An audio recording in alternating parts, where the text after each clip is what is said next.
ayun, ito na. Nakasakay na kami ng jeep. Ito yung kasama. Shoutout sa inyong lahat. Tao ko, sir, ako Hindi pa mismo namin tao kasama ni rin Boss sir. Patrick, sir. Lagi ako nandyan sa bahay nila. Last day mo ba na yan? Tao ko mismo ni Boss Patrick. Ba na yan? Hindi ako pumasok ng kala. Sir ko na lang, sir. Ano, kasi wala silang contact kay Boss Patrick. Puntahan nyo na lang yung bahay. Anong nyo na lang kung ano, kung may gagawa. Ayun. Naglalakad na kami ng kasama ko. Papuntang Pilhin. Nakababa na kami ng jeep. Malayo-layo pa yung lalakarin namin. Tapos sir, kumuha ko na ako yan.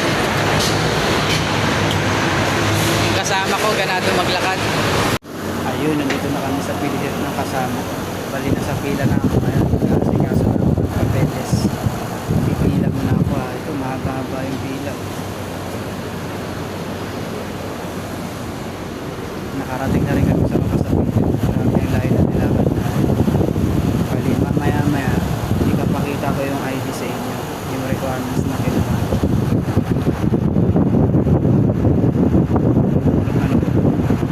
Oops! Sasakay kami ulit ni King ng jeep. Ito yung kasama ko. Ayan siya. Naghintay siya sa akin kanina sa loob. Oops! Mamaya ulit. Ito nga pala yung sinasabi kong PhilHealth na kinuha ko, yung requirements na kailangan ko. Gagamitin ko kasi ito. Ayan, ipakita ko sa'yo. Gagamitin ko kasi ito para sa pag-a-apply ng trabaho. Ayan. Nakikita ba ng mali? Diba? May PhilHealth ID na ako. Ito yung likod niya.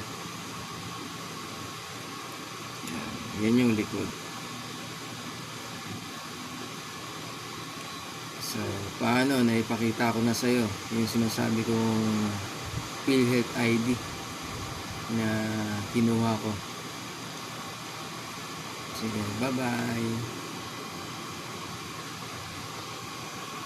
Ay!